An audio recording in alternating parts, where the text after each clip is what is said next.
यहाँ पे एक एलईडी लाइट ब्लिंक करती है, तो जैसे ही प्लग में लगाएंगे वो लाइट एक बार जलेगी, और अगर वह एक बार लाइट जल रही है तो समझिए पीसीबी का 50% चीजें ऐसे ही मान सकते हैं कि ये सही है। मतलब ये तो पता चला ना कि प्राइमरी सेक्शन से सेकेंडरी सेक्शन तक लाइट आ गई। प्राइमरी सेक्शन का मतलब वो होता है जिसमें एसी सप्लाई घूमती है, और सेकेंडरी का मतलब जिसमें डीसी घूमती है। तो प्राइमरी से सेकेंडरी तक लाइट पहुंच गई तभी तो एक बार ब्लिंक की।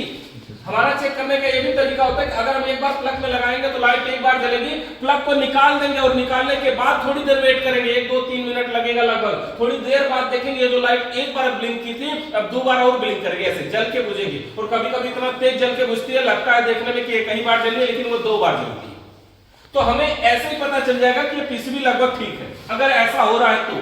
फिर अगर हमें बल्ब लगा के चेक करेंगे, ऐसे न्यूट्रल फेस के ऐसे सप्लाई दे देंगे, पूरा थर्मोस्टेट ओएलपी हमारा ये सब लगा होना चाहिए। जैसे ही चालू करेंगे वे एक बार लाइट जलेगी, फिर वेट करेंगे, लगभग 10 मिनट वेट करेंगे। 10 मिनट में देखेंगे कि ये जो तीनों बल्ब है एक बार तीनों बल्ब जलेंगे। मतलब ये जो पीसीबी है कंप्रेसर को सप्लाई भेजेगी तो बल्ब जलेंगे, और जो बल्ब जलेगा ना वो तीनों एक साथ नहीं जलेगा, एक पे जलेगा बुझेगा, दूसरा जलेगा बुझेगा, तीसरा जलेगा बुझेगा, ऐसे होगा। और या तो कभी कभी ऐसा होता है मतलब जैसे 1 2 3 ऐसे करके जलेंगे, 1 2 3 ऐसे करके जलेंगे और फिर बुझ जाएंगे। कभी कभी ऐसा होता है ये जल करके हल्का जलते रहते हैं थोड़ी देर। लेकिन इसकी बात यह है कि ये बल्ब जल के बुझ क्यों जाते हैं? कंप्रेसर होता है वो तो चलता रहता है, लेकिन बल्ब है तो बुझ जाता है, इसका मतलब कंप्रेसर होता तो वो भी बंद हो जाता।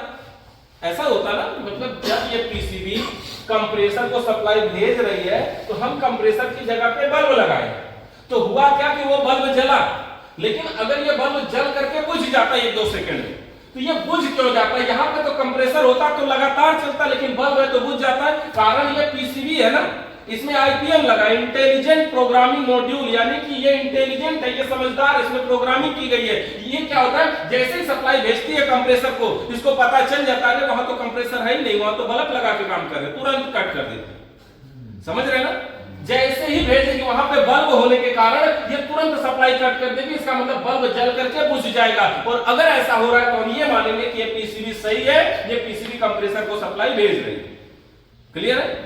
पीसीबी को चेक करने के लिए बस यही है, पूरा कनेक्शन इसमें होना चाहिए। और अगर मान लीजिए हम पीसीबी को बाहर बाहर कहीं चेक कर रहे हैं, जैसे हमने यहां से दूसरी पीसीबी लिया, जैसे ये पीसीबी है, हम अगर इसको बाहर बाहर चेक करें, बाहर बाहर का मतलब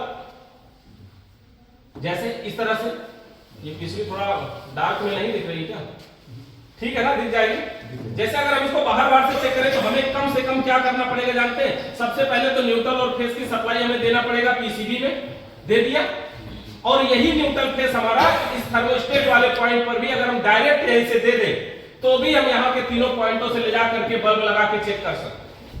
कम से कम न्यूट्रल फेस हमें यहाँ भी देना पड़ेगा, यहाँ भी देना पड़ेगा। वैसे ये जो पिछली वायरिंग है इसमें भी वही हो रहा है, बस फंक्शन यही है कि थोड़ा ज्यादा चीजें लगी है ना। देखो न्यूट्रल फेस डायरेक्ट यही आ रहा है, यही दोनों न्यूट्रल फेस घूम करके यहाँ भी पहुंचे। यहाँ पे जो पहुंच रहा है वो थर्मोस्टेट वगैरह से होके पहुंच रहा है, और अभी इसमें जो हमने लगाया ये डायरेक्ट लगाया। यानी खाली अगर आपके पास पीसीबी है और चेक करने जा रहे हैं तो न्यूट्रल फेस यहाँ और यहाँ, यानी इस पीसीबी में न्यूट्रल फेस 2 जगह देना पड़ेगा। क्या ओएलपी में नहीं देना होगा, ओएलपी लगी होनी चाहिए। हाँ, ओएलपी के तार को शॉर्ट कर देना होगा। अगर ओएलपी के तार को ऐसे खाली सटा दें दोनों पॉइंटों को तो फिर डायरेक्ट हो गया ना। और इन्वर्टर मॉडल फ्रिजों में हमने भी देखा कंपनी के साथ ही फ्रिज आते, उसमें ओएलपी नहीं लगाते, मतलब बिना ओएलपी के ही कंप्रेसर लगा देते, क्योंकि ये कंप्रेसर थोड़ा सा छोटा होता है, ज्यादा लोड नहीं पड़ता है, और इसमें जो गैस भरी जाती है 8-600, और उस गैस का रनिंग प्रेशर भी होता है खाली 0, तो उसमें ज्यादा दबाव भी नहीं होता, इसलिए वो कंप्रेसर ज्यादा गर्म नहीं होता, तो बिना ओएलपी के भी ज्यादा दिक्कत नहीं होती उसमें। और बाकी संभालने के लिए तो पीसीबी है ही, ठीक है ना। तो इस तरह से हम इस पीसीबी को चेक कर सकते हैं कि कंप्रेसर को सप्लाई भेज रही है कि नहीं भेज रही है।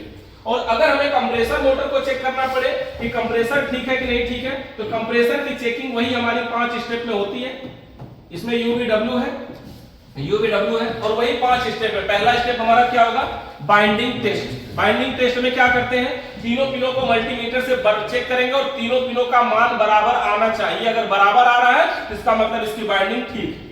दूसरी चेकिंग हमारी इसकी बॉडी अर्थ टेस्ट। तो बॉडी अर्थ टेस्ट करने के लिए क्या करेंगे? वही सीरीज का तार लेंगे और सीरीज के एक तार को किसी पाइप पर रखेंगे, दूसरे तार से तीनों पिनों को चेक करेंगे, कहीं भी बल्ब नहीं जलना चाहिए। अगर बल्ब नहीं जल रहा है तो समझिए बॉडी अर्थ नहीं है, मतलब सब ठीक है। तीसरी टेस्टिंग में हम इसकी क्या टेस्ट करते हैं? Pumping test. तो पंपिंग भी वैसे डिस्चार्ज लाइन में लगा करके हम 350 से 450 प्रेशर पीएसआई भर करके और पंपिंग टेस्ट कर सकते हैं। यानी गेज लगाएंगे, यानी सबसे पहले यहाँ पर गेज लगाएंगे, तरीका समझी रहे हैं। गेज लगाएंगे, कंप्रेसर मोटर को चालू करेंगे, चार्जिंग पाइप से कनेक्ट होगा, गेज का हैंडल बंद होगा और जब भरेंगे तो ये प्रेशर गेज की सुई ऊपर बढ़ेगी। जब सुई ऊपर बढ़ेगी, जब 450 पे लगभग पहुंच जाएगी, गेज के कंप्रेसर को हम बंद कर देंगे। बंद करेंगे, अगर सुई वही रुकी है तो ठीक है, अगर सुई नीचे आ रही है तो इसका मतलब पंपिंग फेल है, यानी कंप्रेसर की पंपिंग खराब है। एम्पियर टेस्ट कर सकते हैं। इन्वर्टर मॉडल फ्रिज की जो हमारी एम्पियर लेता है 0.2 एम्पियर से लेकर के लास्ट 0.6 एम्पियर तक का ये करंट लेगा हमारा। लगभग 2-250 तक लीटर की फ्रिजों में ये होता है। मतलब 0.2 एम्पियर से 0.6 एम्पियर इसका लास्ट है। और इससे पहले जो हम चला रहे थे फ्रिज वो ऑलरेडी 1.1 एम्पियर के करीब चली जा रही थी ना, 0.8 0.9 ऐसे ले रही थी, सिंगल डोर की फ्रिज जो नॉन इन्वर्टर थी। तो ये एम्पियर टेस्ट हो जाएगा। ऑयल टेस्ट है, कंप्रेसर के डिस्चार्ज लाइन से तेल नहीं फेंकना चाहिए, तो ऑयल टेस्ट हो जाएगा। तो इस तरह से हम कंप्रेसर मोटर को भी चेक कर लेंगे। ठीक है, तो पीसीबी को हम चेक कर सकते हैं।